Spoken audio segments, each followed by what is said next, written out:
Hey, good morning, good morning, good morning. It's Saturday morning, bright and early, and we are so excited. We are excited. Another great show. We were on last week, Saturday, as we talked about propaganda, power, and lies, and the role of the U.S. in the Caribbean region. And we're going to continue this week because it was so nice. We have to do it twice, and we have our wonderful guests. They're getting ready to come on. But before they come on, I want you to share, okay? Those of you who have joined us, I want you to share because we have a great, great show lined up for you. Today, it's all about education. It's about mobilization. It's about motivating Africa and the African diaspora. So we ask you to share, guys. Come on, everybody share. Let me know exactly where you're watching from. This is a great time. Every Saturday, I have my pen and paper. Believe it or not, I still use pen and paper. I still like to take my notes in my book. All right. So I'm going to ask you to share. If you're watching, let me know exactly where you're watching from, man. I want to know where you're watching from. If you're just joining me, this is Marcia Weeks, and we are coming to you live from Barbados with the Marcia Weeks Show. And this is a place where we educate, we motivate, and we mobilize Africa and the African diaspora. Okay, so guys, let's get going. Let's get going and share. Okay, let people know that we're on and that today is going to be a great day. But I want to show you something of my movie, Joseph. Okay, so I did a movie called Joseph. And it's really, really right in line with what we're talking about, connecting Africa and the African diaspora. And this movie was done in 2019, in time for, where they were gathering the people back to Ghana, the regathering in Ghana. And we were officially premiered in Ghana through the government of Ghana. And our movie is still available for people. If you haven't seen it, you can watch it on Amazon Prime. You could go on and rent it on Amazon Prime, or you can watch it on Tubi, Tubi, Tubi TV. All right, so you can watch it right there on Tubi TV. So here's a trailer, and as you're watching the trailer, man, please share. Okay, so here's the trailer. Here's the 6 years of torture, and finally, freedom. Yeah. Joseph. You've done all you could. Deal with it. Joseph, promise me you will go. A lot of the things I read about Africa freaks me out. And I keep telling you, you're reading the wrong books. There's some things that are just non-negotiable. And that's the use of bush medicine in my hospital. Never gonna happen. That's what Granddad made his living from in a compound. And we know he was a master at this. You bringing the bush in the hospital? Guys, enough. No, we are a family of professional doctors. Let's all learn. Everyone walks through these doors. They're expecting a miracle. Preserving the family legacy is also your responsibility. You are descendant of Nani, many mighty warriors. Granddad was saying that it was... Granddad, every time you open your mouth, his name come out of it. You know what I had to endure under that man's hands? So because of that, you're going to stop me from living the life that I want to live? Hell no! I'm done with pleasing you and everybody else. Hey, yo! What are you looking at? Okay. You should stay away from me. I'm Poison Joseph. Is that ganja smoking Rasta girl, right? Look, Mom, even if it is, it's still my decision. How do you know my name? Where do you see my son? You're like a candle that cannot be hidden under a bushel. Where are you going? To look for my son. No, pass out. I'm on a journey to reconnect with my ancestry. Many more will find their way home. May the souls of my two heroes rest in peace.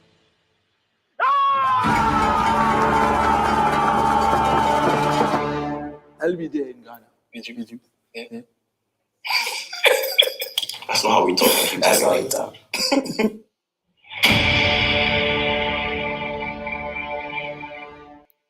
All right, so that is Joseph movie that was premiered in Ghana. and had a run in AMC cinemas in the US just before. Wait, sorry. I think we're having something coming through right there. Just hang on and let's fix that. Yes, sorry, really sorry about that. But this movie, Joseph, as I was saying, was premiered in Ghana, and was also premiered in Nigeria, in the cinemas in Nigeria and AMC cinemas in the US. And if you haven't watched it, I'm seeing Alex Moore from Barbados is on. Alex, have you seen Joseph? How about Steve? Steve, have you seen Joseph? Has there anybody who's on? Have you seen it? If you haven't seen it, you can watch it on Amazon Prime. Just type in Joseph, it will come right up. Or you can watch it on Tubi. Tubi is a TV channel that you can see us on there as well. Okay, so support it, because it's all about, it's the same thing, connecting Africa and the African diaspora. Steve, you didn't watch it as yet? Okay, Steve, I will let you off the hook if you share. So please share and let people know we're on. Yes, okay. Oh, wow. Thank you, Alex. Alex says it's very easy on the eyes. Thank you, Alex. Thank you, Alex. Well, we have our very well, learned guests and, experienced guests this morning. We have T. White here with us, and we have SHAUN, AJAMU, HUTCHINSON is here with us. And we are so thrilled to have them with us this morning. And, guys, we had such a great time last week. Do you all hear something going on in the background?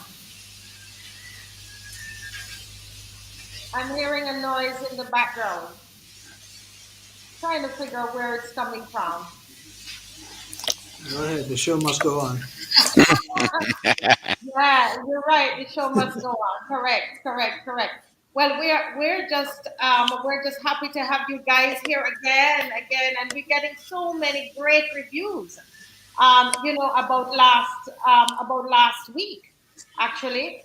I don't know, you guys been hearing anything? Well, from the people that I've spoken to, everyone seems to be quite interested in some of the concepts and issues and matters that we raised, which some consider to be controversial. We don't. We consider them to be historical facts, and we try to bring those historical facts up into modern day, contemporary Caribbean social affairs. So these are the kind of comments that I've been receiving. But it was a very good experience. Good to discuss. Good to raise these issues in another forum, in a more broad forum, and hopefully we can continue the discussion today, and it can continue further than your show. Your show is the catalyst. Definitely. I think it is so much needed, and what I'm hearing from people, a lot of people didn't. There are a lot of things that were discussed in the show that people weren't aware of, and we want to go into those things a little more in detail today.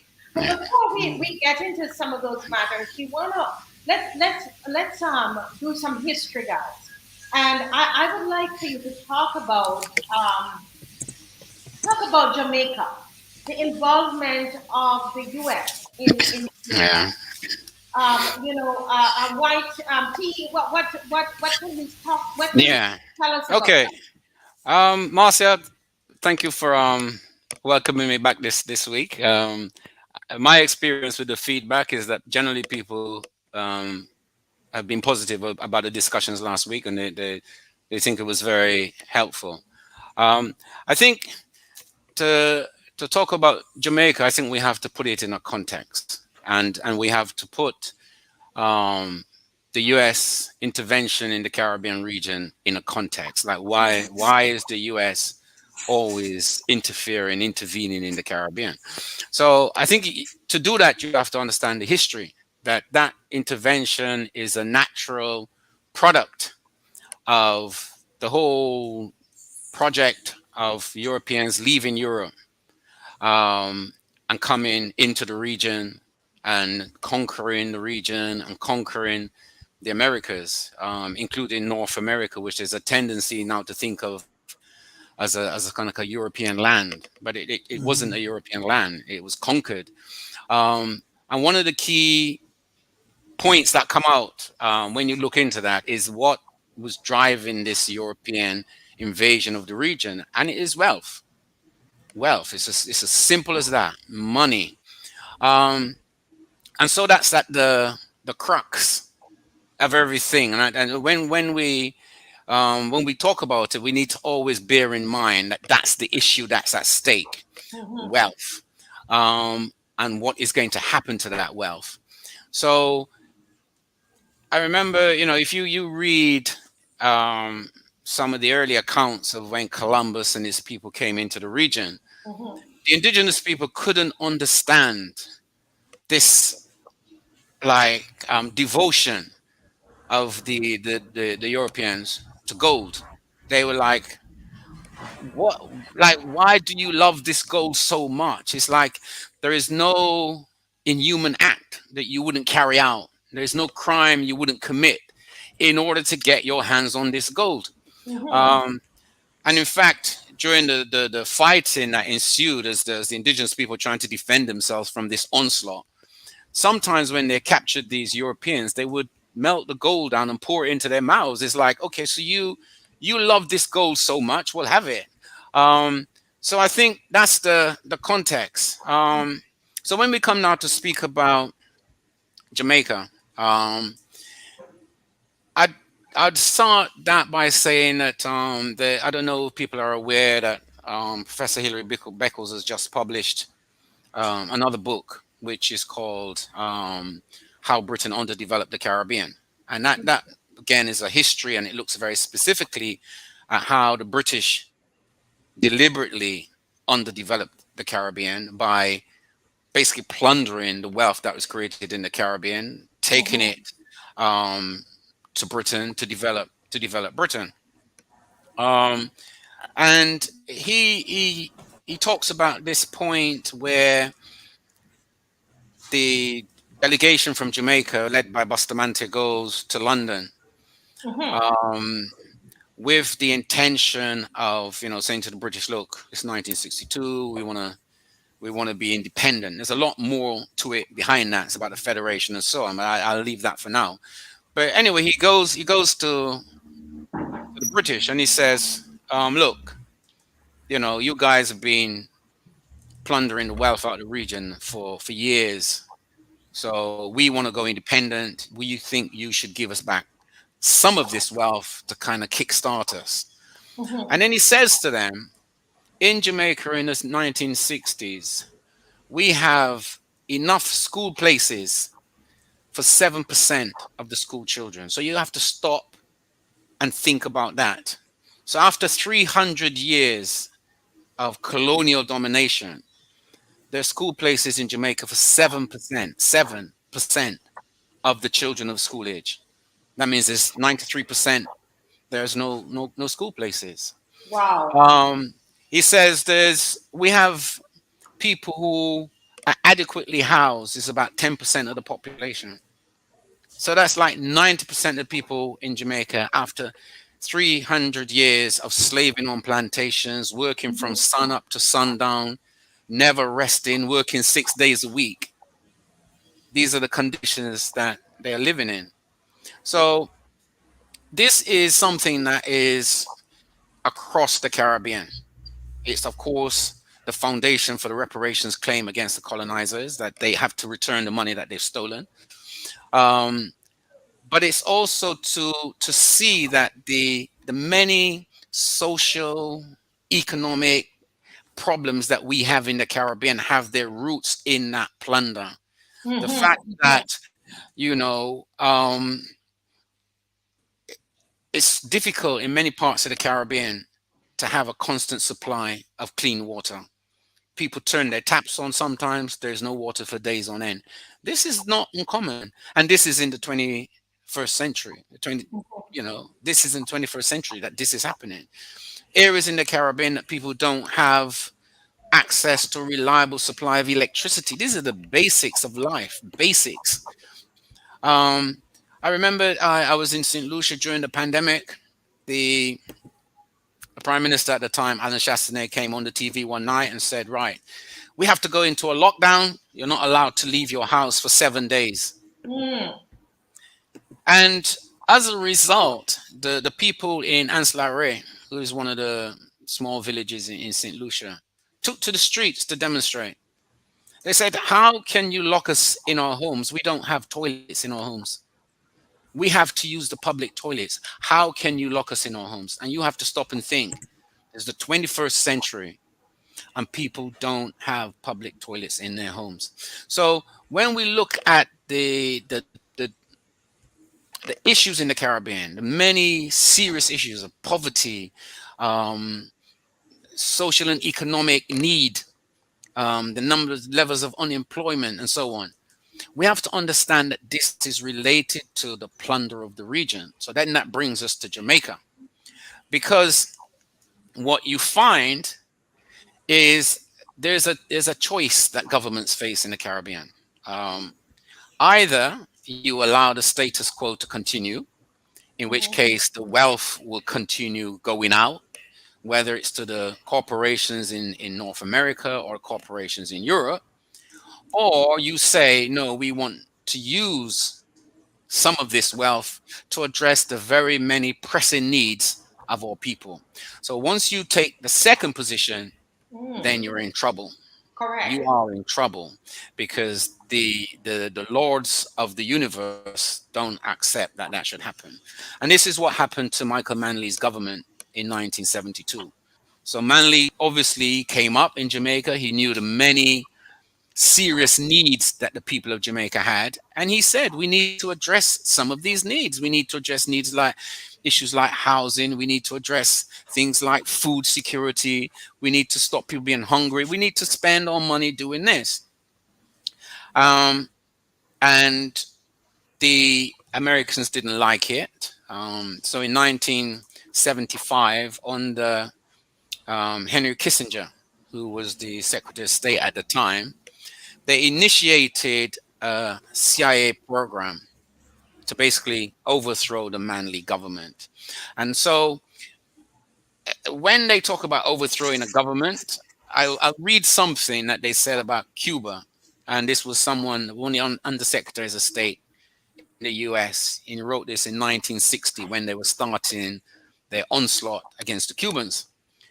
And he said, the goal of our activity is to weaken the economic life of Cuba, to bring about hunger and desperation. So you understand that these are people who are sitting down and they know exactly what they're doing, because we want, through that hunger and desperation imposed on the people, to lead to the overthrow of the government, because we don't want this government in power, because this government is not accepting that the wealth of their country should flow to the US corporations and the British and the European corporations. They actually want to use their wealth to meet their people's needs, and that's not acceptable. So the campaign against Michael Manley's government was in many ways very classic. Others have said it was a kind of a repeat of how they'd overthrown the government in Chile in early 1970s. And it had three basic elements. The first element was military and paramilitary. So the CIA started to bring into Jamaica weapons in large scale, high-powered weapons. They started to mobilize groups of young men to carry out violence, armed violence. The second element, which relates to the name of your program, was a propaganda element, and that every CIA project has to have a propaganda element. So they started to attack Michael Manley, said he was a communist, he was a agent of Fidel Castro, he's trying to destroy Jamaica's economy, etc., etc. So everything then is directed against him. And then the final element of this strategy was the economic warfare. So we can see now, even in with the thing with Russia, you can see the economic warfare, you can see the propaganda. And the economic warfare was to basically squeeze Jamaica economically as hard as possible. And obviously, if you get the local elites on board, because they also are not in favor of direction of wealth from them to the poor. Right. So you had a situation in Jamaica which, you know, it wasn't uncommon for supermarket shelves to be empty. And all of this was taken together with the intention of bringing down the Manley government. You know, without and any consequence. I have to stop you there, T, because Yeah. I remember growing up in Jamaica, and I remember when it started to happen. I remember the flour shortage, the food shortage, before, you know, the economy was doing good. Jamaica was doing good. I remember the devaluation of the dollar. I remember everything. And as a child, I could remember also the different programs that Manley would have started in Jamaica, trying to revive the country, or to let us own something. Yeah. It's interesting, you know, Sean. He mentioned that they always are going for the gold. You know, Christopher Columbus, when he came here, he came for gold, and their involvement with us is always to take something. It's economic. We look at Maurice Bishop when he was trying to get his country to be strong economically and to stand on their own and to develop the country. Then they came in, right? And the same thing we saw with Manley, because one of the things I remember was there were so many adults who couldn't read and write. Yeah. And Manley was helping them through Jamal. And my mom was a teacher. You know, as a young girl, she was a teacher teaching Jamal. And all of those programs and everything went awry when the CIA started. You know, on us inside there. So, Shamu, let me hear from Sean. I think I'm hearing. Well, yeah, I think that's like a very useful introduction that's been given by T, and also the anecdotes that you shared about your youthful days in Jamaica, because often we hear these stories or we see these reports, read them in the press or see them on the news, and we don't really have a context for them. So if we see documentaries or we see footage of the events in Jamaica in the 1970s and early 1980s, generally it's presented as mindless violence, gunmen shooting people, gangs operating, and a generally unstable situation. Similarly with provision of food, availability of food, empty shelves, it's presented in a way that's very decontextualized. But with the benefit of time, it's easier to understand exactly what was happening and why it was happening. And it's clear from the history. And those who were perceptive enough at the time would have known and tried to prevent it, as I'm sure Michael Manley's administration did. There's a noise on your mic. There's a noise coming from somewhere there. On my mic? Check one. Go on. It got louder. I'm not sure what it could be, man. Nothing is on. Is it T? Let's see if it's T. Guys, it's there with us. Okay. I think it might be T. Go ahead, Sean. Go ahead, Sean. So talking about context. So if you see these things in the earlier footage of Jamaican violence, Jamaican gangs, you think these things just happen just like that. But it's clear, I think, from studying the period, that it was a definite policy of the United States government to create tension, to create violence, to instill violence, to promote violence, to bring drugs, guns, arms, and ammunition in the country with a precise aim of creating instability, creating enmity amongst the people, and causing chaos and disaster. And this is exactly what happened. I mean, it's interesting also in contemporary terms. If you know anything about Bob Marley, everybody knows Bob Marley. Everybody knows, I hope, that Bob Marley, there was an assassination attempt on Bob Marley in the mid-1970s. That didn't happen just like that.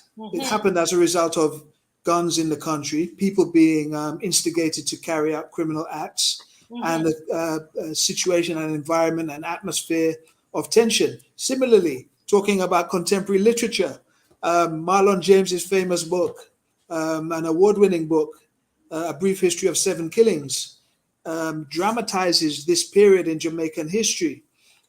He doesn't name Marley, he doesn't name any names, but his fictitious characters are ones who are involved in the violence, involved in gang warfare, involved in the smuggling of guns and drugs. And he also dramatizes, as a result of his research to write his novel, the role of the Central Intelligence Agency of the United States and how they managed to penetrate Jamaica, how they managed to use those 3 strategies that T spoke about, violence, propaganda, and other means to create instability in the country. So I think it's an unfortunate feature of our history. It's something that we have had to contend with.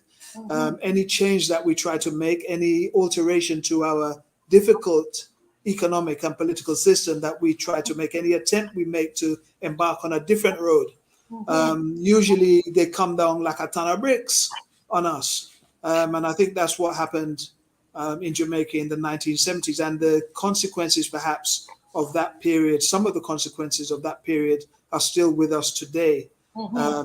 I've been to Jamaica once, many years ago, but just from anecdotal reports, it seems to be the case that there are still social, economic, and violence problems in the Jamaican society. And the genesis of those, I believe, was instigated, exacerbated, and definitely intensified by the penetration of the United States and its intelligence agencies in Jamaica. You know, I just want to read a little bit of this article that we have up on the screen, and it says the CIA's guide to other countries' elections. Why Jamaican national hero Michael Manley worried the agency. And it says here, in 1980, a memo agency feared Manley under the influence of radicals would abandon the constitution to remain in power. Michael Manley, who served as Prime Minister of Jamaica for a total of 11 years, is considered by nearly half of Jamaicans as the best Prime Minister the country ever had. I actually believe that. 68% say that he should be considered a national hero. However, in 1980, when he was engaged in a tough re-election battle, the CIA had a much more negative view of Manley, fearing he would resort to illegal means to stay in power. The election, which saw Manley, who called himself a democratic socialist and established strong diplomatic ties between Jamaica and Cuba, face off against the center-right Jamaican Labour Party, Edward Seago, was watched closely by the agency. In a number of classified reports, CIA officers worried that he had shifted to the left and expressed a belief that he might try to maintain power unconstitutionally. These concerns were ultimately not borne out, but the agency prediction that Manley would lose power to Seago, the candidate, if favored, proved to be correct, right? And it goes on, and this just underscores really what you were saying, that is alleged that the CIA did, and there are people, there are historians who are proving this day. There's a whole documentary that's done on this, and you know the propaganda in the media that T was talking about is that when you think of Jamaica, when we hear, when we actually hear of Jamaica, what we hear of is a place of violence, right? It's a place that you have to be afraid of. It's a place where, you know, the number one, the capital of murder in the world. But where? How did it start? And I think that is what you were trying to say. Go ahead, Sean, you're saying something. Well, I was going to try and bring it up to more recent times as well, because the things you say are accurate, because I'm sure Jamaican scholars, Jamaican commentators, observers, journalists would be able to tell us more about the situation, which I think occurred about 10 years ago, when there was a dispute between United States and Jamaica, and the United States demanded the extradition of someone who was regarded as a garrison don. Dudos. He was regarded as a don, and the Americans had marked him for extradition. Initially, as I understand, the Jamaican government resisted extraditing him because of his significance, his influence in the community, and sufficient pressure was put on the Jamaican government to go and arrest that man and extradite him to the United States. So I think that, like I say, I don't know all the details of this story, and those who are more qualified than me can elaborate on it, but it does demonstrate that even up to now, even more recently than the 1970s and 80s, the American government is intervening directly in the political direction, in the political decisions being made throughout the Caribbean, not only Jamaica. That was a particularly stark and controversial and violent case because the Jamaican constabulary entered Tivoli Gardens, I believe it was, to find this man, to capture this man, and several people were killed in the process. So this kind of violence, this type of instability, this type of tension, this type of activity which mars the peace and stability of our countries, of our islands, is like a big problem to be overcome. And the common denominator in all of these situations, you also said you wanted to, we would talk today about Cuba and about Venezuela. T has mentioned Chile. The common denominator in all of these countries is the United States government and its intelligence agencies, also its military and its police services. So these are the institutions in the United States, which and the state led by the State Department, which are charged with the responsibility of making sure everything is fine in the region, fine for them, not fine for us. So that's the tip of the spear of the Monroe Doctrine. We spoke about the Monroe Doctrine last week, which is a doctrine established in the late 18th, 19th century, where the American government said to their European allies, this hemisphere is ours. Don't do anything in this hemisphere, it's ours. The doctrine emerged from or as a result of the Spanish-American War. Also, there was other European powers here, but they said that this region, this hemisphere is ours. Don't interfere in it, we will deal with it. It's our backyard.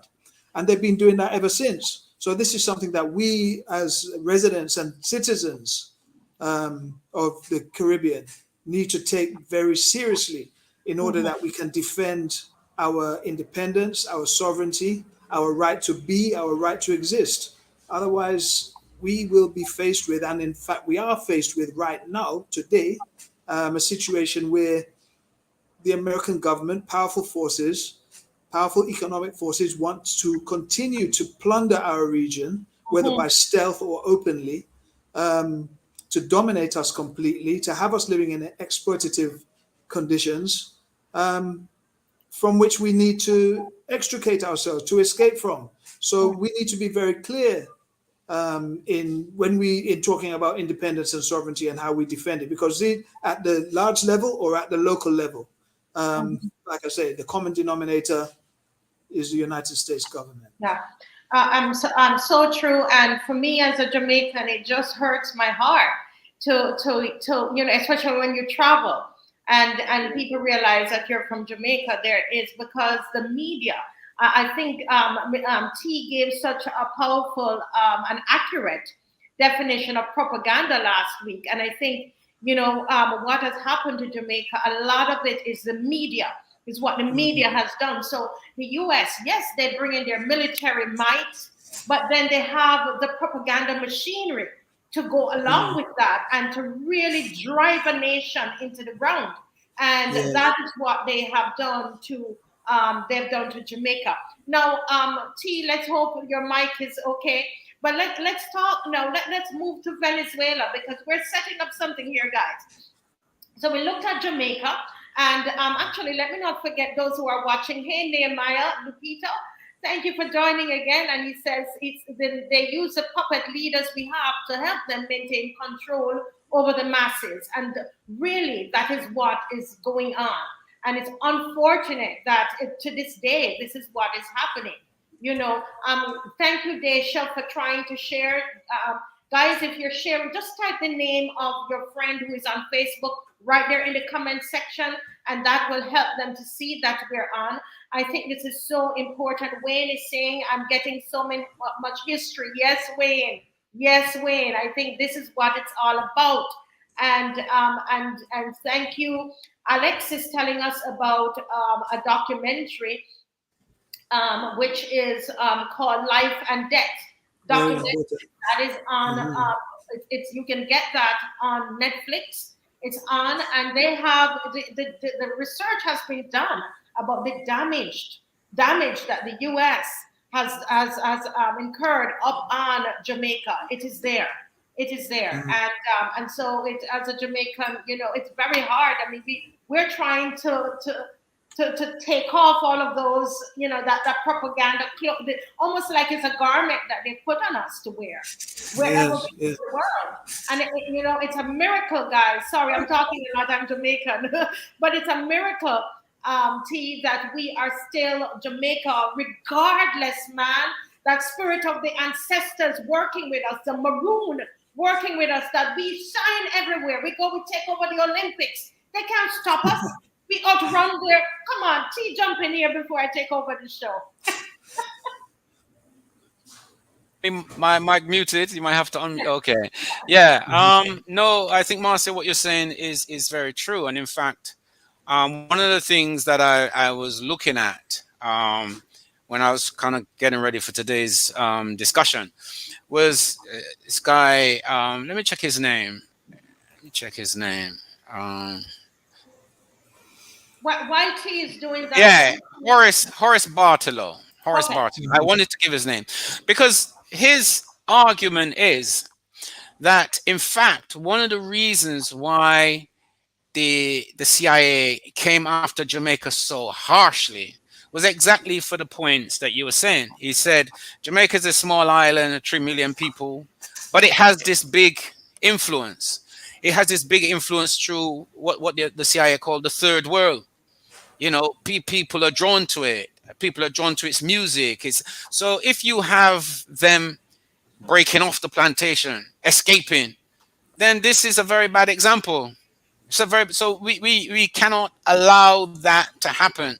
So I think from their point of view, the points that you're making, they already understand that, and they understand that we need to keep this island. You know, we need to keep them constrained. Because, you know, like you said, you know, 3 million people, small Caribbean island, we dominate athletics in the sprints. How is that even possible? You know, produce reggae music, loved all over the world. So it has a definite influence. And if that influence is directed towards you, like you say, the upliftment of Africans, whether on the continent or the diaspora, then that's not something that they would want. But the other point I wanted to make, because, you know, this week we've seen the shooting of Tabby Diamond from the Mighty Diamond. And it's to talk about the consequences of this assault on our societies. So this is something that they did in the 1970s for the purposes of overthrowing the government of Michael Manley that they decided they didn't like. But today, it's become a serious problem in the life of Jamaica. It's become a serious problem for the people of Jamaica to manage. And the architects of it have walked away. They walked away like it's not their business. It's like what they did to Libya. They destroyed Libya. And now today, Libya, the people in Libya are in dire straits. People living in insecurity. There's endless fighting. And the architects of it have walked away. They're not held to account. They don't have to answer for their crimes. Nothing. So I think that that's an important point to bear in mind. And when you kind of you say, okay, well, let's look at Venezuela. The thing that strikes me about Venezuela is the almost exact repetition of the program that was used in, to destroy Jamaica, to destroy Chile, which is first and foremost, introduction of violence. So people shooting people, gangs, guns, propaganda, relentless propaganda against the government, and economic warfare. So, up until recently, you were seeing pictures of empty supermarket shelves in Venezuela. People are saying, look, these people are so bad. They are the ones that destroy the country because they control the global economic system. So if they decide to squeeze you, they can squeeze you and they can hurt you. And then once they produce that result, they say, look, it's these communists, it's these socialists, it's all their fault. They're the ones why you can't get any food, why you can't get flour in the shop, why you can't buy rice. It's all their fault. And of course, the aim is then to get you to act on their behalf, to be like a pawn for them to keep the wealth coming to them. So it's a carefully worked out plan, carefully worked out program. And I think as Caribbean people, even when we're looking at all of this propaganda about Russia, we have to bear in mind this is what we're seeing. Yes. That what CNN is telling you, what the BBC is telling you, MSNBC is telling you, is part of the propaganda script. It's not what's going on. It's part of the propaganda script in order for these Western powers to achieve whatever goal they have. And so, you have to be conscious of that. You have to be conscious of that. You don't need to pay any attention to it. You don't need to buy into it. So that's how I would see it. Yeah, in terms of Venezuela, we in Trinidad and Tobago are quite close to Venezuela, and over the last few years, we've seen hundreds, possibly thousands of Venezuelan men, women, and children coming to Trinidad and Tobago in order to make a living, to support their families in Venezuela, and to establish a more comfortable life for themselves. Now, people don't just get up and leave their country just for the sake of it. People may have an ambition, they want to try another country, they want to try a next thing. But generally, I don't think that people leave their homeland just so. We Caribbean people, English-speaking Caribbean people, we went in our droves to the United States, to Canada, to England to make a better life. We understand the concept. But if we didn't need to go, we would have stayed right where we are. Correct. But we love our countries. So the Venezuelans coming here in their thousands are coming principally because the economy of their country, the social protections in their country, the situation in their country has been deliberately damaged by the intervention of the United States, by their policy of organizing gangs of hooligans, organizing gangs of stone throwers and Molotov cocktail makers, organizing sabotage of the industry, sanctioning the country, stealing their money, sequestrating their money in the United Kingdom, harming the enterprises, the economic enterprises of Venezuela that exist in the United States and other countries, all with the aim of mashing up the country in order that either a compliant Venezuelan government, conducive or helpful to, or is allied with the United States, can be established, a la Juan Guaido, this character who was decided to be the president of Venezuela three or 4 years ago, decided in the State Department somewhere rather than in Venezuela. And they also infiltrated gun runners and mercenaries, I think 2 years ago, as well as trying to instigate a coup live and direct on TV, all those methods of which were thwarted. But problem is, our governments cannot or find it difficult to do the normal day-to-day duties of a government, which is serving the needs of the people, meeting the people's needs, establishing enterprises for people to be employed, establishing healthcare, establishing education, establishing social provision for our societies, damaged as they are as a result of 500 years of European conquest and colonialism. All we want to do is establish economic systems and political structures which meet our needs and which enable us to be the decision makers, to talk, to debate, to discuss, and decide how best to run our societies. But we are hampered, hamstrung, deliberately by usually the United States government, most blatantly and egregiously, but probably also by and other forces, erstwhile colonialists, because it must be recognized that France still has a footprint right here, literally in Guadeloupe and Martinique. The Dutch, Yeah. similarly in Aruba, Bonaire, and Curacao. The Americans themselves in the US Virgin Islands, the British and their monarchy, who was just here last week or the week before, maintained colony in Cayman Islands, And the Virgin Islands. and the Virgin Islands. I'm not sure what they did to Montserrat, but this is like an abomination, I have to say, in the 21st century that of modernity, where the world wants to step forward, we the people want to step forward into modernity. And the British, with their preposterous Commonwealth, still maintaining colonies. They even got one down in the Malvinas. This is like atrocious situation. So it's something that really we in the region, in the hemisphere, in the Caribbean, I think should discuss, as well as discussing the day-to-day problems that we have, which are many. We also need to address and identify the source of many of those problems. And the source, like I say, common denominator in mathematical terms, is the United States government and their allies and friends.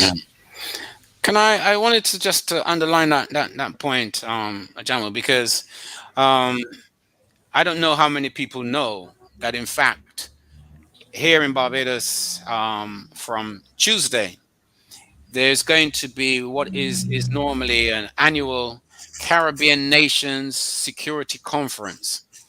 And this is going to be co-hosted by the commander of the U.S. Southern Command, one General Laura Richardson, and the Prime Minister of Barbados, Mia Motley. But what is interesting is that as well as all of the CARICOM member states who are going to be attending this conference for the 2 days, there's also invited all the major colonial powers that you just mentioned. So there's an invite to Netherlands, there's an invite to France, France and the Netherlands, obviously Britain, obviously, and also to Mexico and Canada. And I think, as people know, Canada has for a long time had a very powerful control over the whole banking sector across the Caribbean region. So it is very much the picture of a region which we have formal independence in some territories. In some territories, we have explicit colonialism, well, whatever the name the colonial powers choose to give it. And this is what needs to change. That, like, how is this even possible in the 21st century, that we are still living in this kind of colonial situation? We have very little control over our economies, and as a consequence, little control over our destiny, over our direction. Everything is about taking orders. And I know that I think one of the contributors said it's the puppet governments that they follow orders, and this is a fact. This is a fact, I guess. They don't, because they are working with this colonial system that has been imposed there since the Europeans arrived, this so-called representative democracy. They work within that, which allows them to be controlled from outside. They have seen, I guess, what has happened to people who have tried to get out, whether it was Michael Manley's government or the Grenadian Revolution or the Haitian Revolution, that the response has always been, like you said, like a ton of bricks on us. And so I guess there's a certain level of fear in those sectors. They don't have faith in the people of the Caribbean. So they kowtow, whatever words they use, but bottom line, they kowtow. And that's, that's like we said last week when we were talking about the position that CARICOM has taken on the whole Ukraine thing. It's clear evidence that we're unable as a Caribbean region to stand for ourselves, to work out things for ourselves, and to make our own decisions. I find it's so telling, it's so instructive that there's a conference being held in Barbados, and one of the co-hosts is the commander of the U.S. Army's Southern Command. So how can the general of a Southern Command be co-hosting? Your host is when you bring people in your house, you bring people in your yard. You are the host. So how is it even possible that the U.S. general could be a co-host? But she's a co-host because it reflects the colonial state that our countries are in. Yeah, I think this is an opportunity, I think, from hearing about this regional security system conference, impending conference, to talk about the links, the links between Southcom, regional security system, Caribbean countries and their police, military and military units, and intervention in Cuba. Because linked with what you just said about the regional security system and Southcom coming in here to discuss who knows what, but in the current climate in the world, I think it's important to state that the sanctions that have been imposed on Russia in the last few months to strangle their economy also had as an express aim by the architects, by the designers, by the authors of the sanctions policy to also address Russia's economic relationship with Cuba, Venezuela, and Nicaragua. So it could be said that those who authored the changing by day sanctions regime against Russia see it as an opportunity to kill, four birds with one stone.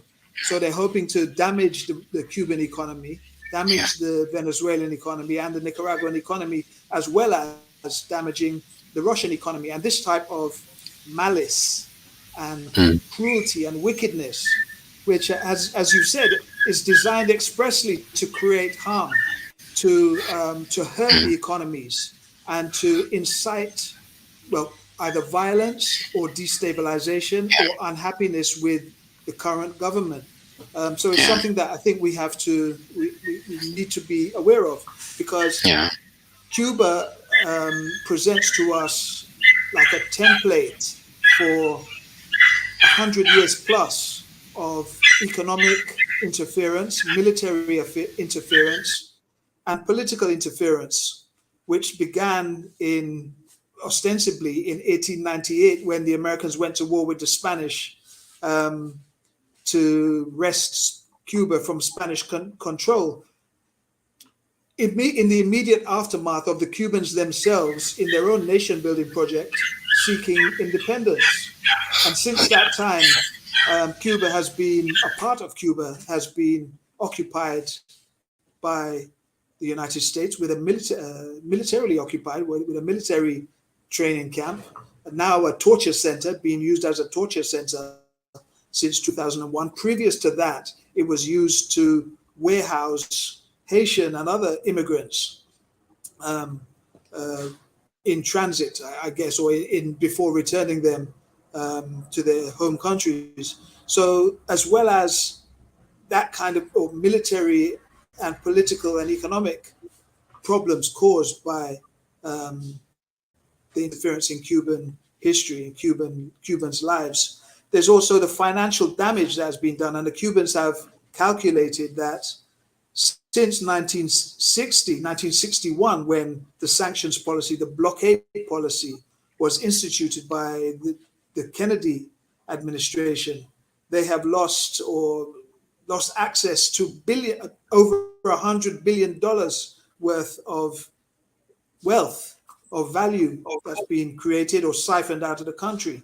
So if you imagine, this is one of the largest islands in the region, one of the most significant islands in the region in terms of its history, its culture, its politics, its music, its influence. Cuba, we are Cuba and Cuba is us. We are one Caribbean people. Although we may speak different languages and have slightly different subcultures, Cuba can be seen as well as Haiti, as a country which symbolizes the history of the Caribbean. So if $144 billion worth of the wealth of Cuba has been siphoned out or spirited away by the direct design of the United States government through its sanctions policy, this is a problem not only for Cuba, it's also a problem for us.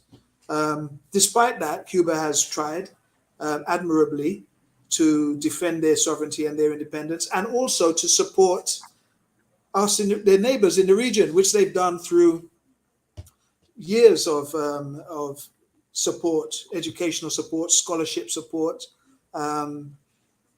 medical brigades, sharing their expertise in the region. So I think it's quite important, especially like now with the COVID-19, with the intensification of the blockade policy of the United States government, which was loosened to some extent under Barack Obama, but then retightened under the administration of Donald Trump, and has been also exacerbated further by the Biden administration in the last, since he's been in office.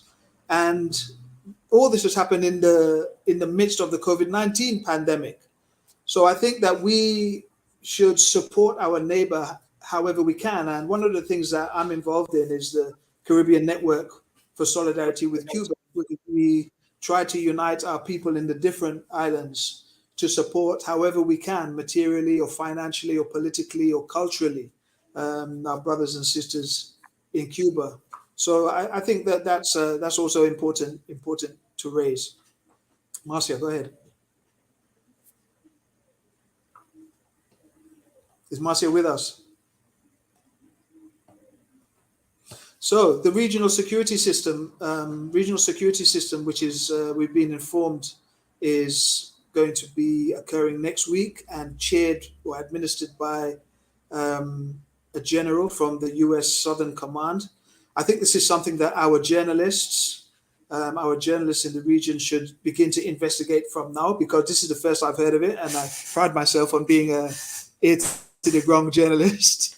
So we should send our news hounds and our journalists and our investigators to find out the agenda for this session, who attends, what the plans are, what the strategy is going to be, who's going to be speaking there, and how we can intervene. Because one thing that we see throughout the world, whenever because the peoples of the world, and we are part of the peoples of the world, are unhappy with the militarization of the economy, unhappy with militarism in the world, with violence, with war and conflict. Whenever NATO organizes their annual either exercises or meetings, their conferences or summits, there's usually a pushback.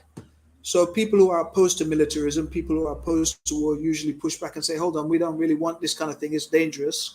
We want peace. So it would be good if a peace movement in this region could emerge very quickly to give substance to the demand, which I think was coined by Maurice Bishop in the 1970s, that the Caribbean should be a zone of peace. And it's like a demand, an aim, an aspiration that's been raised, I think, in CARICOM and in regional forums such as ALBA, such as ACP, that we want our region to be a zone of peace. There's 76 US bases, I understand, in this hemisphere. I don't know if that includes those that exist in the United States, but there's 76 military bases. These are sources of potential violence, potential war, potential conflict.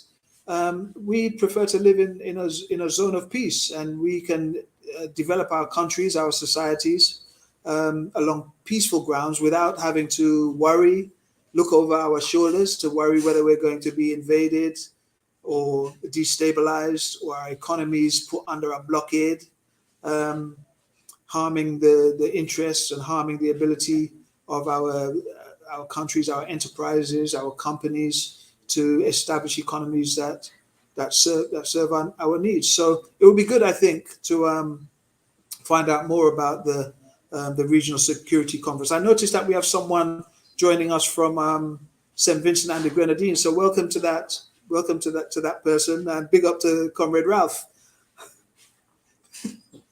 T, you're muted. I think we might be having some technical issues. So I will continue. Welcome to all those who've joined us just now. We're having a conversation today. We're talking about power, propaganda, and lies. It's part 2 of the second session. The first one we had last Saturday. So you join us at the right time. We're looking to educate ourselves, to mobilize ourselves, and to motivate ourselves. And we've been focusing today on Cuba, on Venezuela, and Jamaica. And we've been looking at what I've defined as the common denominator in the social, political, and economic problems in those countries. And the common denominator has been destabilization plans instigated from the United States, led by its State Department. We've also been looking at, or we've just started to talk about the regional security system and the United States Southern Command. For those who don't know, under the full spectrum dominance project for a new American century strategy of the American oligarchy and their political representatives, they've divided the world into several commands, military commands. Northern Command, Southern Command, Africa Command, probably a Middle East Command, an Asian Command.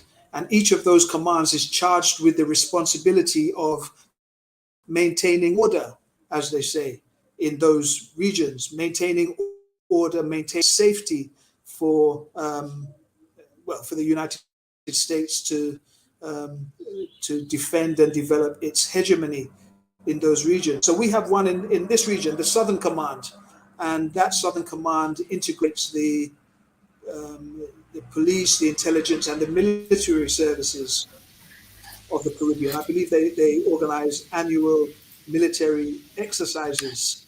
Again, a problem which besmirches and scars the environment of our region with weapons of war, with military airships and gunships and gunboats. Eric Williams once described us as our region as the cockpit of Europe, because the European colonialist powers were fighting over us in the way that two cocks fight in a ring, or two mad bull in a pen. And they regard us, I think, as their bullfight ring or their cockpit. And this is something that we want to get out of. T, go ahead. Can you hear me now? Yeah, man. Okay. No, I just wanted to go back to the issue with Cuba. And I think the points that people need to bear in mind is, like you said, this is a Caribbean country, or it's a large Caribbean country, but in terms of the world, it's a small country with about a population of about 11 million people. And this is a country that has been basically having an economic war waged against it for the last 60 years. And people have to bear that in mind, for the last 60 years. As a consequence of which they have estimated, some of the economists have estimated, that they have lost something in the region of 140 billion US dollars. So think about that, and then think that in terms of healthcare systems in the Caribbean, Cuba has one of the most highly developed healthcare systems. Cuba trains doctors, medical professionals from people from all over the world, including in the Caribbean. I've trained many doctors who now work in the Caribbean. And despite this economic war, which is meant to destroy Cuba, as the Undersecretary of State said in 1960. Cuba in the pandemic was able to produce 3 different vaccines for use with Cubans. And the rest of the Caribbean together, which has far more people than Cuba when we count them, because, CARICOM, Haiti alone has about 12 million people. They're about 3.5 million in Jamaica, nearly 2 million in Trinidad. And so the numbers go up. And what is it that we outside of Cuba in the Caribbean have been able to produce for ourselves? Nothing.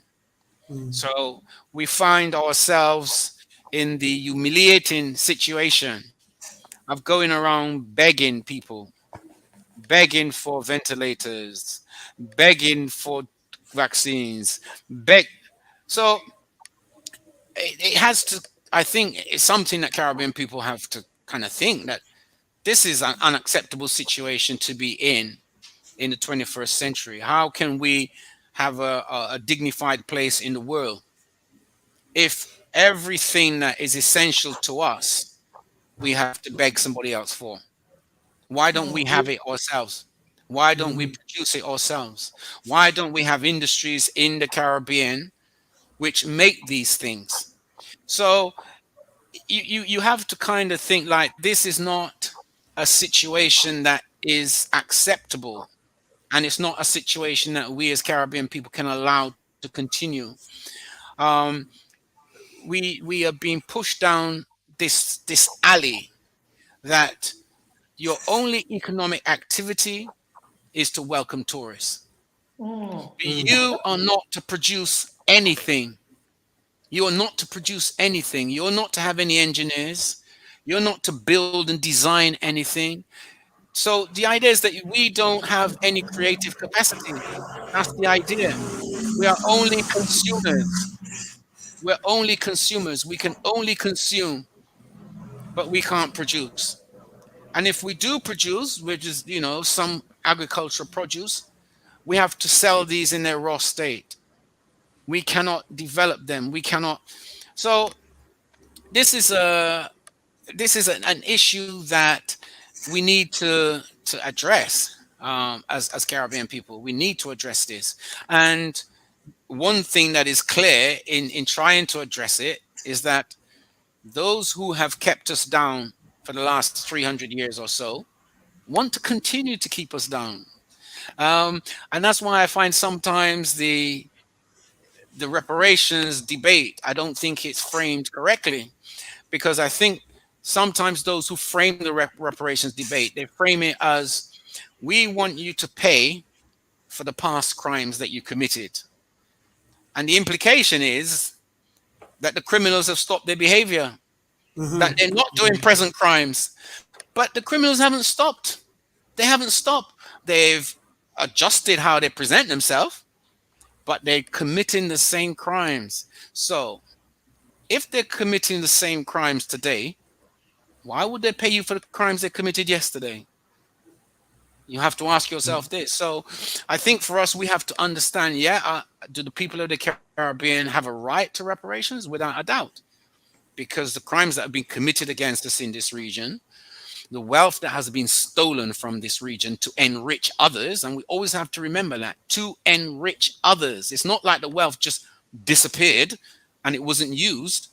It was used to enrich others. And it was ours. And we have a right to say, give us back our stolen money. But at the same time, you have to understand who you're dealing with. If you're still dealing with the thief and you say, give us back our money, the likelihood is he's not going to give you back your money unless you have the capacity to force him to give you back your money. And I think that's the issue as a Caribbean people we have to think realistically about. We're not, if we are united as a Caribbean region, there's a lot of us. There are about 30 or 40 million of us. There are enough of us. If you take the islands, you take the territories, the mainland territories that are historically connected with the islands, there are enough of us that we don't need to depend on anybody for anything. The indigenous people didn't depend on anybody. Who did they depend on? They lived here. They got on with their lives. They didn't go to Europe looking for anything, saying we need imports from Europe. You need to feed us. You need to clothe us. So why can't we do that for ourselves in the modern context? We have to sit down. We have to work out how to do it.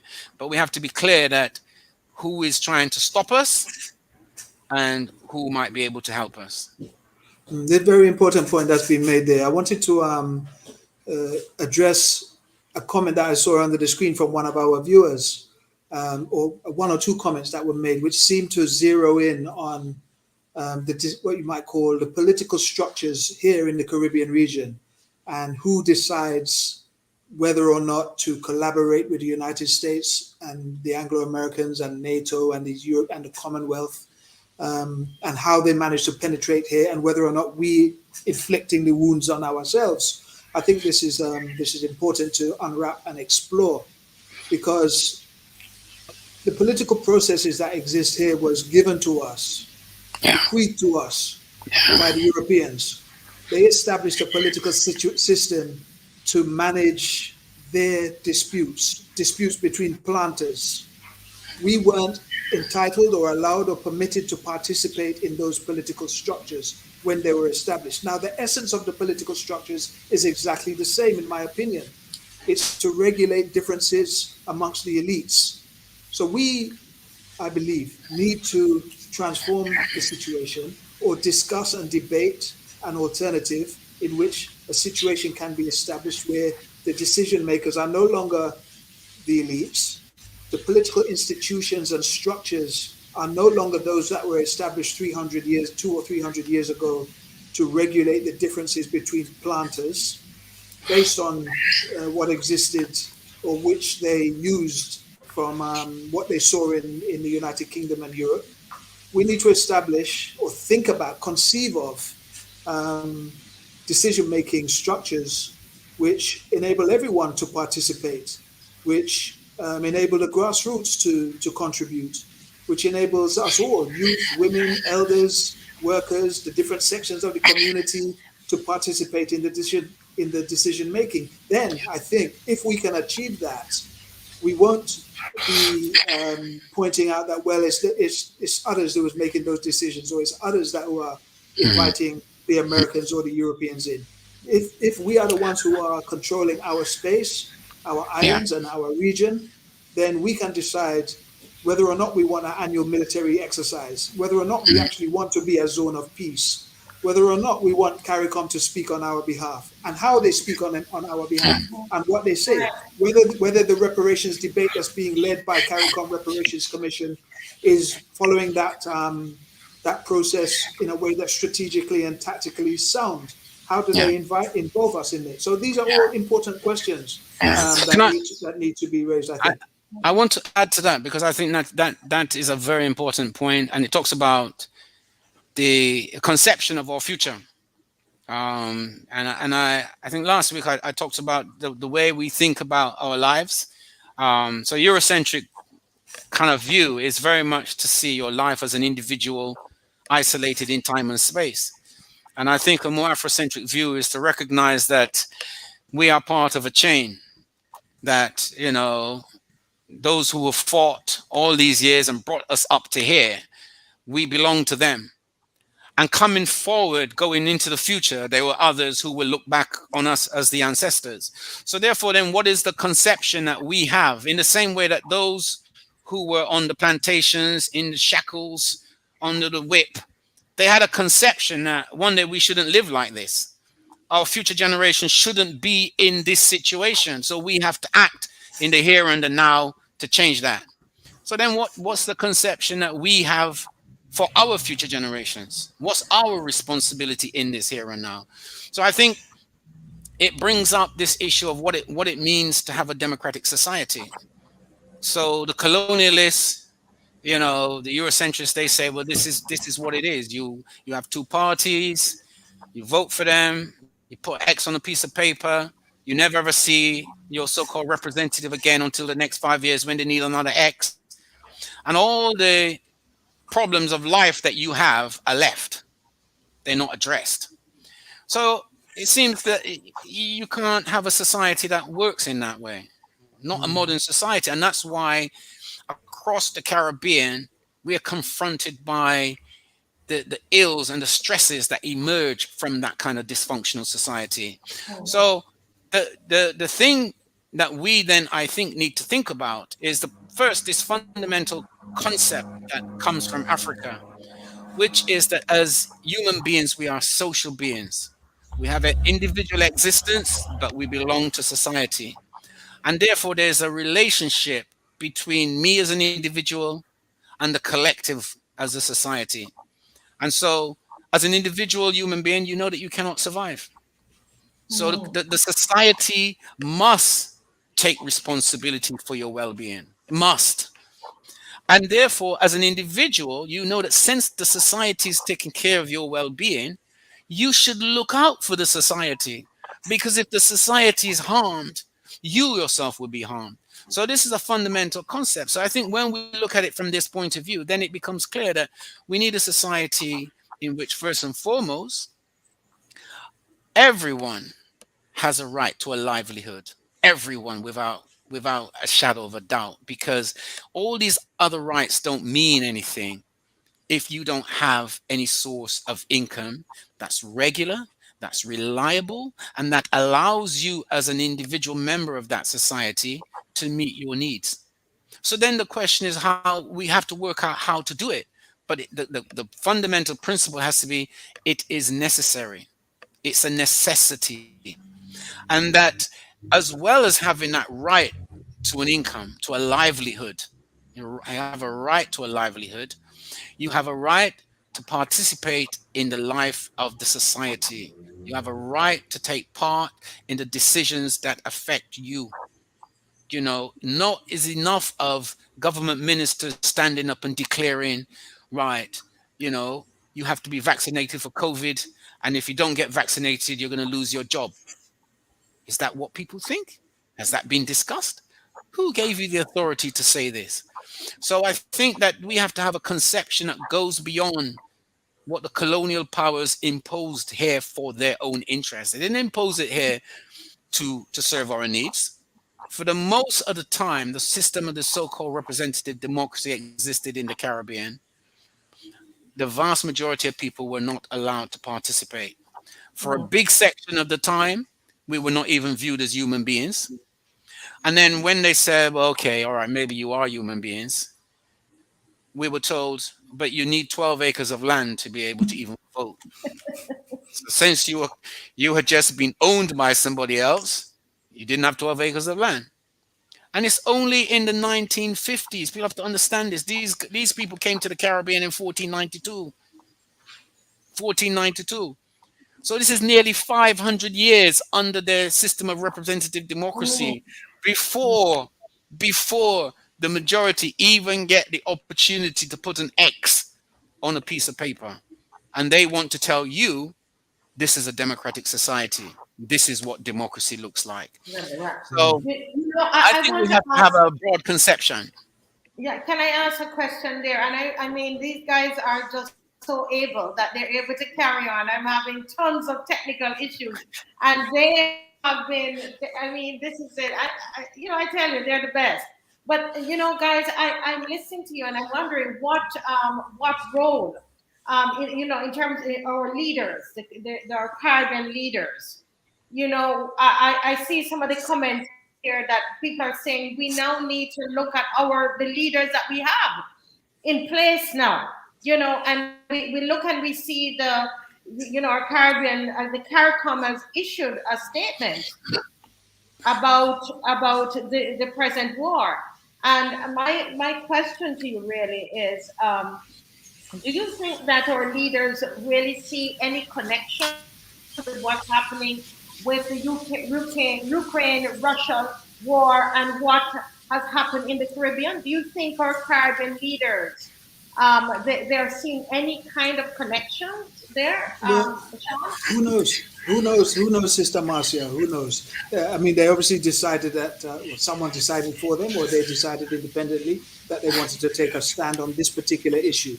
which is why I presume back in the end of at the end of February they met with the Ukrainian United Nations delegation to decide on a resolution to be presented to the United Nations, and why it is reported that, well, CARICOM countries, if not CARICOM as a bloc, co-sponsored or participated somehow in the drafting of a resolution criticizing Russia.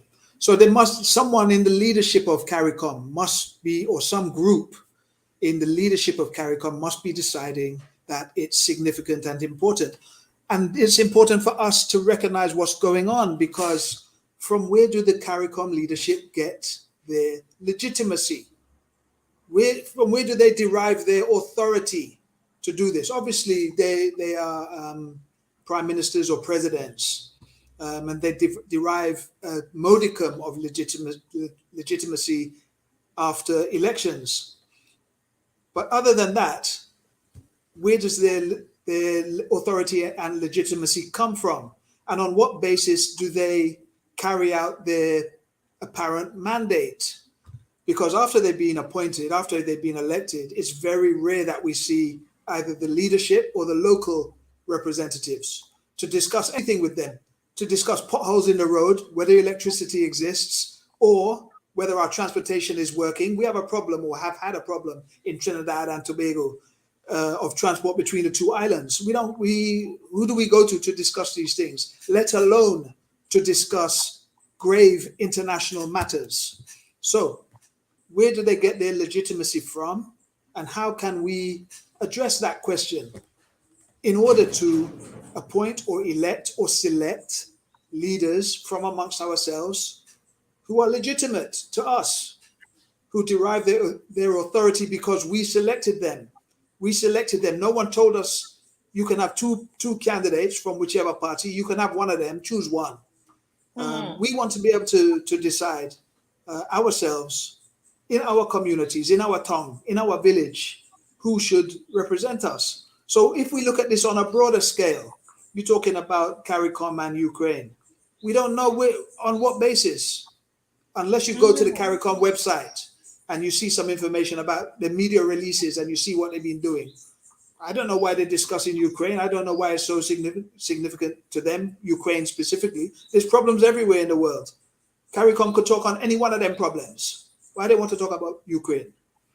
So I think that we should conceive of ourselves as the decision makers and the leaders. One quick point, which I just want to talk very quick on what Tia said about the history and experience and knowledge and worldview, you might say, of the first peoples in this region who was living for time immemorial, for millennia, traveling up and down the region, establishing their economies, eating food, consolidating their culture, developing languages, developing art, developing everything. They were doing this for millennia.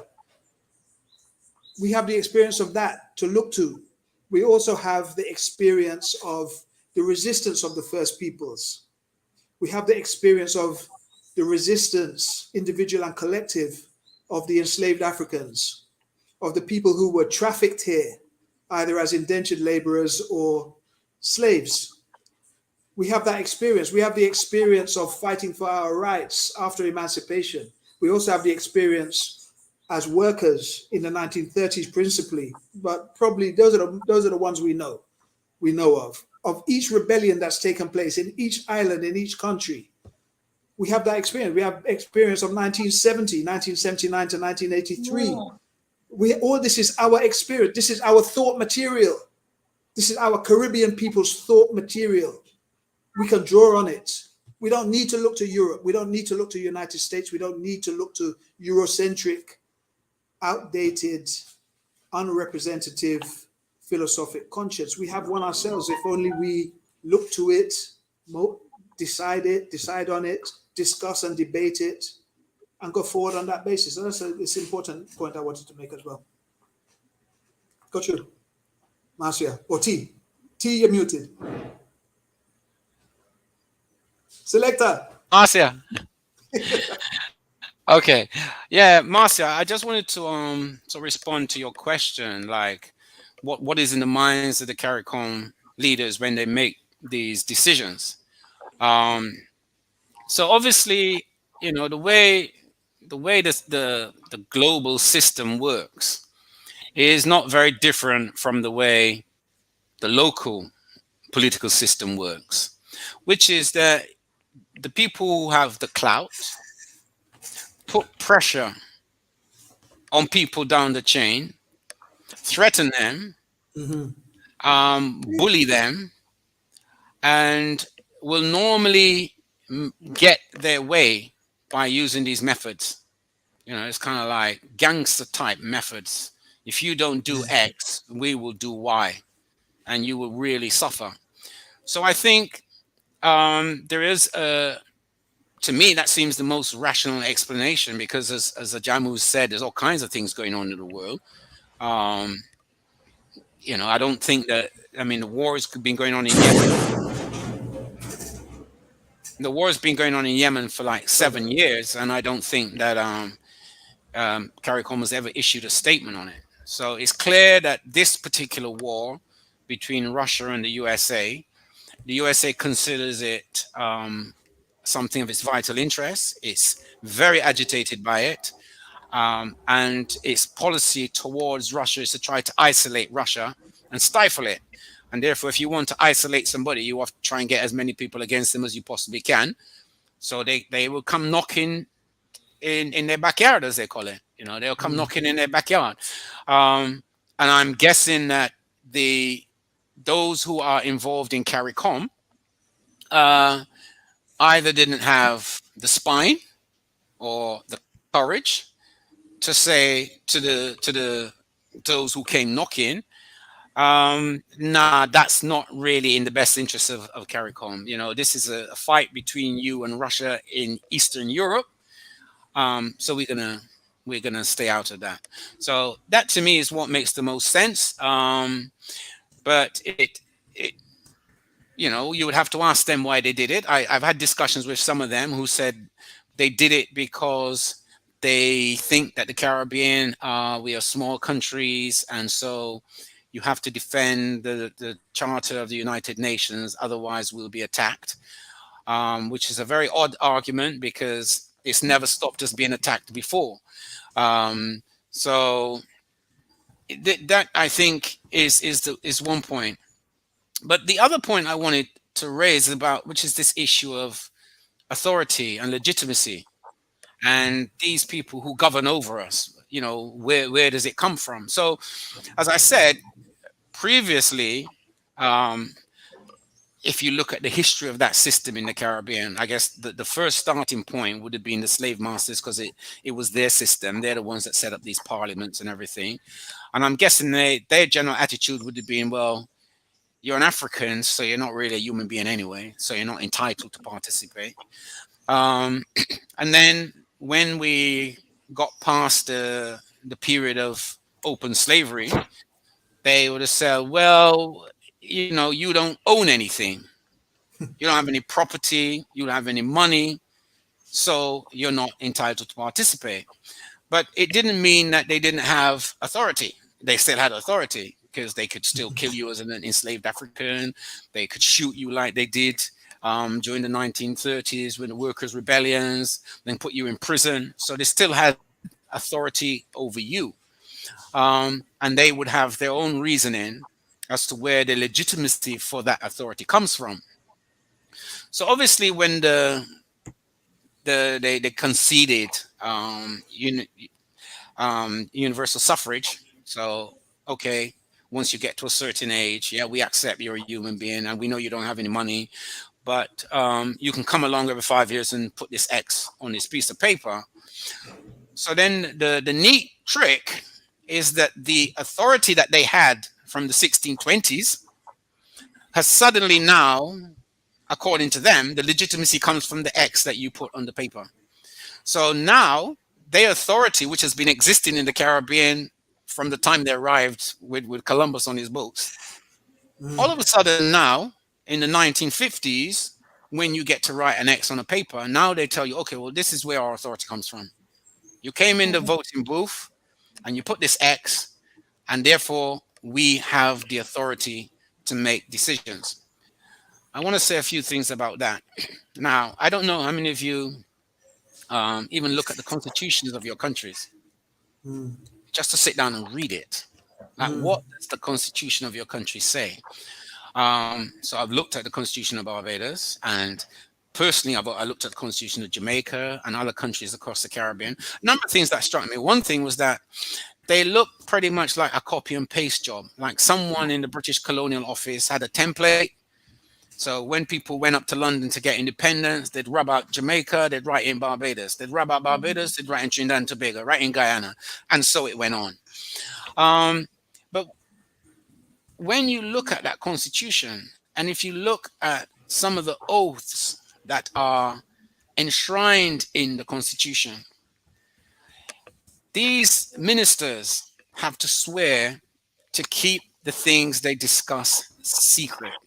So let me show you the conundrum now. According to them, you, the voter, are in charge and the government is your servant. Okay? You're the boss. The government's the servant. They're serving you. But their responsibility is to keep secrets from you.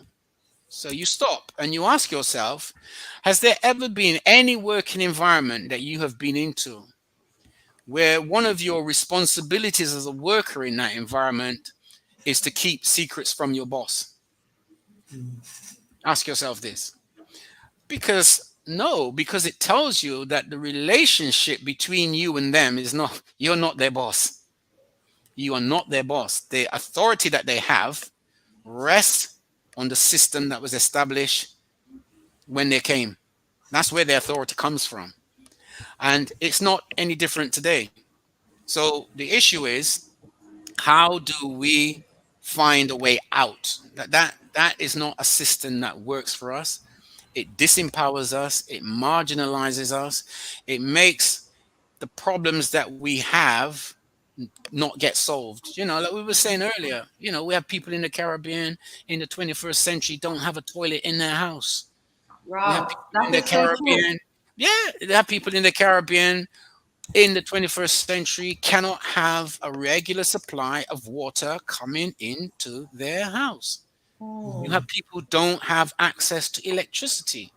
You have people who don't know where the next meal is coming from. So why are these problems not solved? Why are these problems not solved? So if we are in charge, how is it that we can't hold these people to account? How is it that we can't say to them, we want you to do X, Y, and Z because this is a problem that we find unacceptable in our country in the 21st century.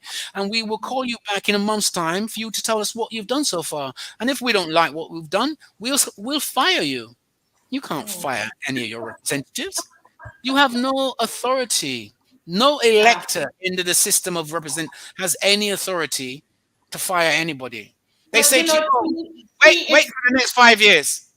Yeah, T, it's like what Sean said. Who gave them the authority to speak? How to make this declaration about their relationship with Ukraine? Where did they get it from? I think that's important. But we just have about 10 more minutes, because guys, you would not believe these guys are just so professional, right? That I've had so many technical issues, and they fought on, because this is so important. Haven't you been learning a lot? Corey Jones is saying, excellent point here. I strongly recommend people go online and locate the 2016 feature address, Whose Constitution, by Richard Drayton. Yeah. And Sharice is saying, well, history just repeats itself if people don't put up resistance. And so people are really, really, connecting with what you're saying. Corey Jills, the Caribbean joint sycophantic stance regarding Ukraine was beneath shameful.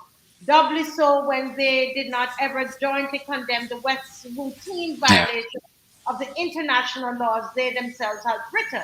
Yep. Our leaders have essentially voted to stand with neo-Nazis. That's his view, his view on it. And we can't fight people. And that's why Sean is saying, who gave them the authority? But I think this is But Marcia, I think the point that Corey makes is a very important point.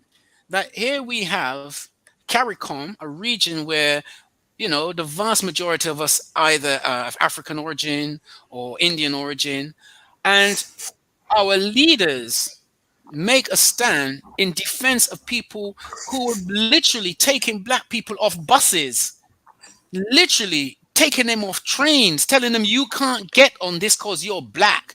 And these are people trying to get away from a war zone. And our CARICOM leaders, without even so much as saying, let us have a discussion with the people of the Caribbean, what do you think we should do? They issue a statement in defense of these people. Amazing. This is it. Amazing.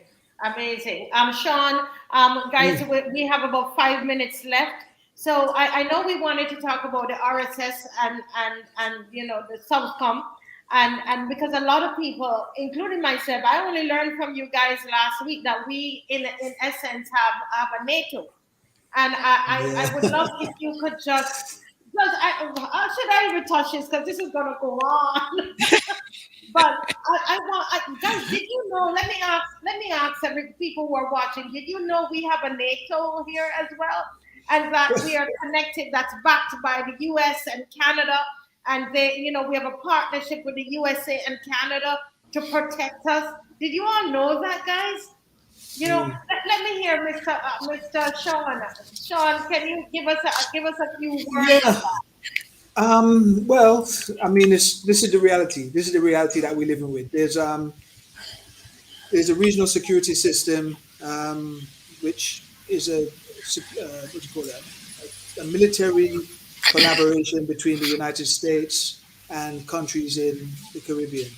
And what does it do? It consolidates what exists. So military bases exist throughout this region.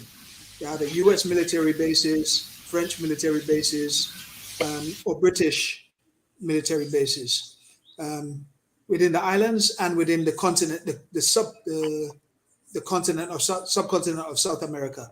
So they exist anyway. So this regional security system exists in order to collaborate, liaise, maintain cooperative relations between the militaries of the region under the auspices or led by the United States, in order to make sure that there's no problem. Now they present themselves as like a philanthropic entity who every few years go and, I don't know, give out milk or deliver COVID medicine or whatever, but they are an aggressive military entity whose equipment and facilities are arms. It's not football or basketballs. They're an armed organization, a military bloc. For example, when Grenada was invaded in 1983, Barbados and Jamaica were the two countries, or the leadership, I should say, of which, and Dominica, maybe others, their leaderships were dragooned by the United States to send their police force and some of their military personnel to Grenada to give a fig leaf of Caribbean intervention, Caribbean-like participation in what was an American military affair. So these are the kind of things that's going on, and these are the kind of these are the entities, the protocols that exist. Some, for example, have been in existence, treaties, military cooperation treaties that have existed since 60, 70, maybe 80 years. And they're renewed on a regular basis. So when I say we want to be in a zone of peace, it's these types of treaties, entities, collaborative measures that we really need to discuss. When we call ourselves a zone of peace or aspire to being a zone of peace, these are not just words. They're very real. War is serious. There's been wars in our region. Like I say, when they consolidated this region, they went to war here. When Haiti was defending her liberation war in the aftermath of their revolution against slavery, there was military action. There was gunboats here using cannons and other weapons of the time.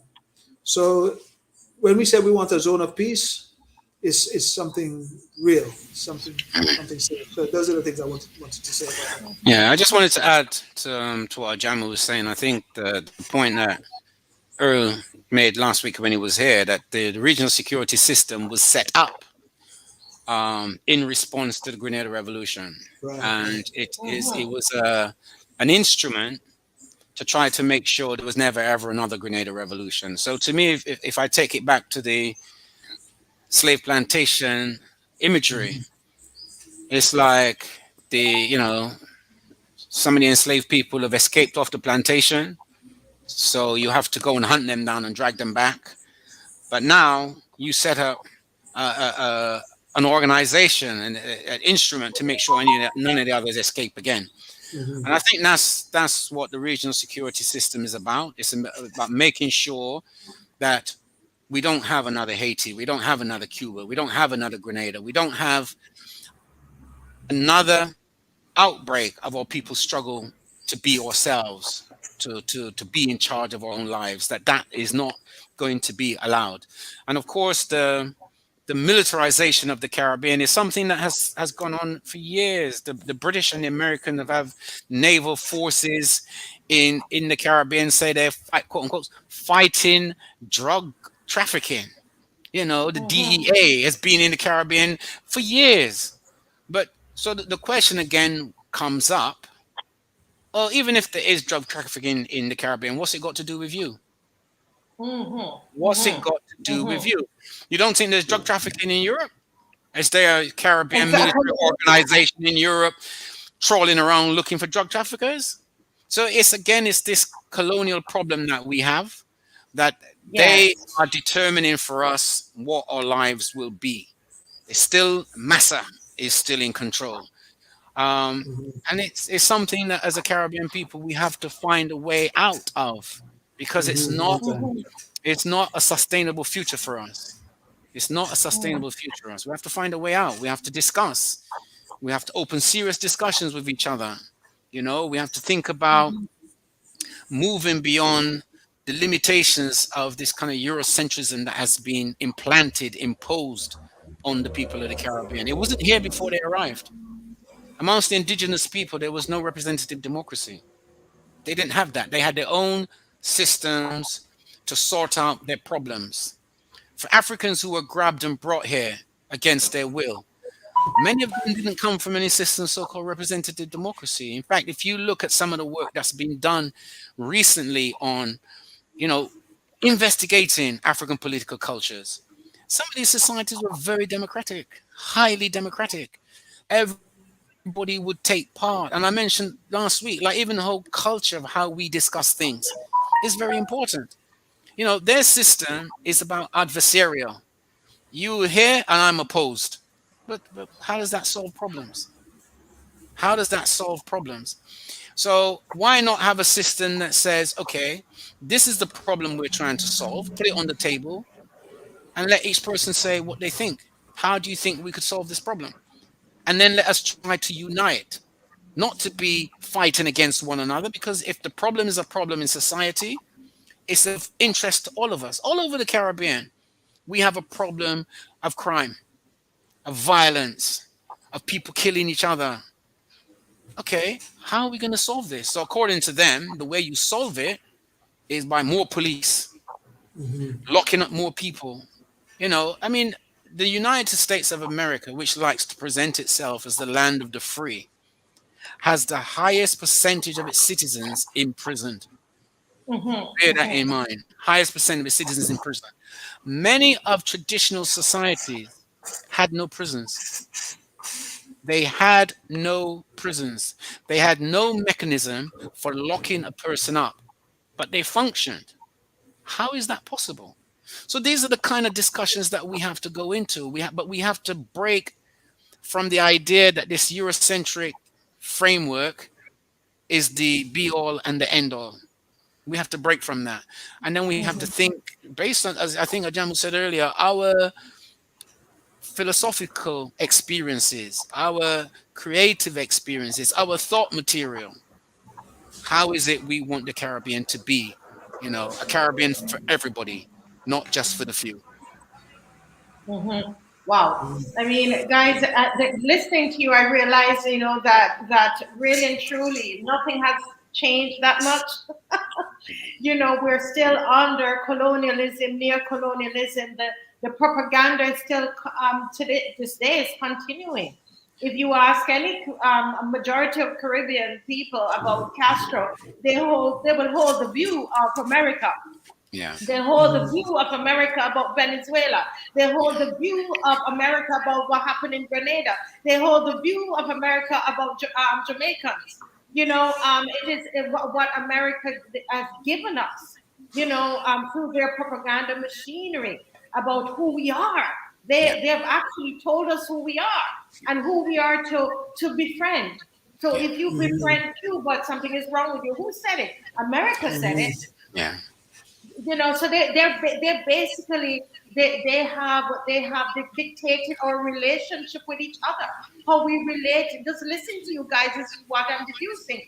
And to this day, you know, Corey Jilks is saying, still on here, yeah, I mean, they are what are they doing? They have dictated how we relate to each other, how we live. So much has not changed, really. Much has the propaganda is still continuous. Their power, we feel their power. We feel their control in our islands. The lies are still going on to this day, you know. And with that said, guys, I love to listen to you all. I want to finish, but I love to listen to you all. Sean, give me your final. What do you say to the Caribbean people? Because our leaders, I mean, they seem to have signed off on something else.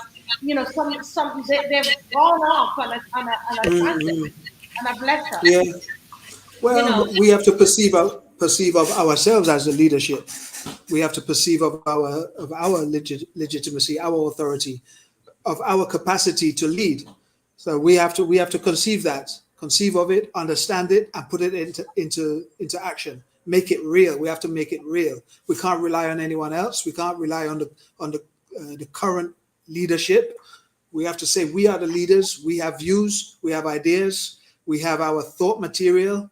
We want to use it as the basis on which we can decide to solve our problems, look at, investigate, and solve our problems, and we can make progress. And just very briefly, things have changed. We have changed.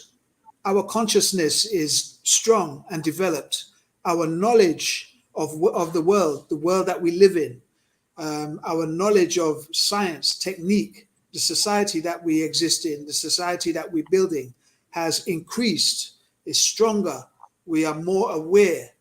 We can do more things. The technology, the technological advance, the industrial advance, the capacity that we as human beings have, let alone in the Caribbean, that we have to solve every problem. We have it. Is we who created the situation to solve our problems.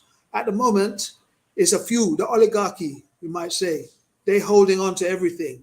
But we've created a situation, an economic system or economic capacity to feed everyone, to clothe everyone, house everyone 10 times over. We can do it. So we have to conceive of ourselves as the leadership and don't give our leadership to anyone. That's one of the things. So we should be confident. And T, what do you say to the Caribbean people, given the context and the fact that this is still happening to us to this day? Selector. Muted. Okay. Yeah. I think I would kind of underline what AJAMU would say, what AJAMU has said. I think the most important thing is that we have to recognize, I would say first, that we are our own liberators. There's not anybody else is going to liberate us. We have to figure it out. And that's the first thing. The second thing I was going to say is that we have to realize that each one of us, every single one of us is precious and has the capacity to make a very positive contribution to this forward movement. You don't have to be any special person.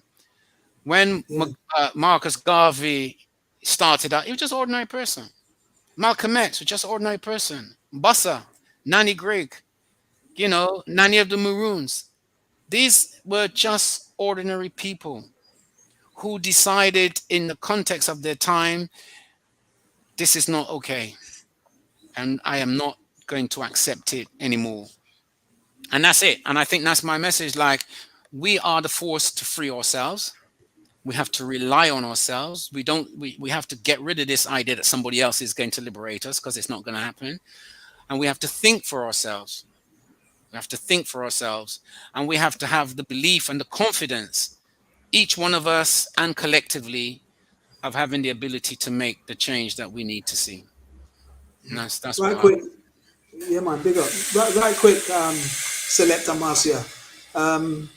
Just in terms of our Caribbean-ness, in July, early July, there's scheduled a seminar bringing together people from the Caribbean, occurring in Cuba in the midst of the Festival del Fuego, organized by the Casa del Caribe in Santiago, Cuba. It's a significant city in Cuba because plenty people from the region have been living there for the past maybe a century. So it's like a Caribbean hub in the middle of the Caribbean. And they have a festival. All who like festival, we should check it out. Festival del Fuego in July. We love festival. If you like rum drinking, if you like Moko Jambi, if you like jump and rave, if you like that, and if you like that, as well as discussion, talk, seminar, historical research, all roads lead to Cuba in July. Oh wow, that sounds exciting. Sounds exciting. Listen, Sister Marcia, before you lock down, I just wanted to say thank you very much. Yeah, thank you for the work that you are doing. It's a very important work, because you just mentioned about the domination of the information space by the old colonial powers, the North American powers. And this work that you have taken up, it shows what's possible, that we don't have to wait around and get permission to try to help lift our people up. And I just want to take my hat off to you. Big applause, enough respect. You know, keep up the work. Keep up the work. Yeah. Thank you and so we said, much, Steve, for that. yeah, Go ahead. we said we go shell down, and we shell down. we said we go bring the fire. We bring fire. Metaphorical, Capleton style fire. Listen, this has been fire, man. This has been so great. Even this morning, I was out in the garden, cutting my callaloo and digging up and watering my plants, and I was playing back last week's, just playing it back, guys. And I'm from my heart. I think it's brilliant, and you guys are so brilliant. And I want to thank Mr. Ademi Hines and SHAUN, who connected me with T. And this might seem like something we should do off air, but I want to do it on air and to honor you all and to say you are brilliant, your minds, and what the kind of education that you brought to me and to the viewers. And this is something we should do again.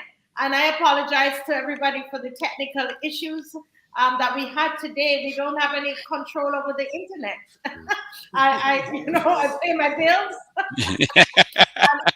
and I have high-speed internet here, and everything just went haywire this morning. But these guys have carried on, and the education continued. And Dolores puts it together so well. Dolores Dover. She says, free ourselves from mental slavery. None but ourselves can free our mind. And let that not be just a statement, something that we quote, but let us live it. This is what I'm trying to do with the show. Regardless of who shows up, I can flip my computer on and I can call up my Caribbean brothers and say, let's talk. And let's get the information out there. We went on last week, and already, plus what happened on Caribbean, we don't know who watches it, how many persons on Caribbean. But already over 900, almost 1,000 people have watched it since last week. So what are we doing? We continue. Guys, share this. Shama, see my friend Mr. Roach, share it. right? Corey, share this with people who missed it, and let them know that this has been Rish from Trinidad, Nehemiah, everybody, guys, who's on, Cherise, too many to call. Share it and let people know that what was discussed here today. And this is one way, by you sharing it, one way we can decide to free ourselves from mental slavery. None but ourselves can free our minds. And something that T says, we are our own liberators. We are our own liberators. Power to the people. Respect you. All right, guys. God bless you all. Have a fantastic Saturday. Enjoy You too. yourself. You too, Marcia. And stay free, man. Stay free. All right. Okay, later. Thanks, All everyone. right. All right. Thanks to everybody. Bye.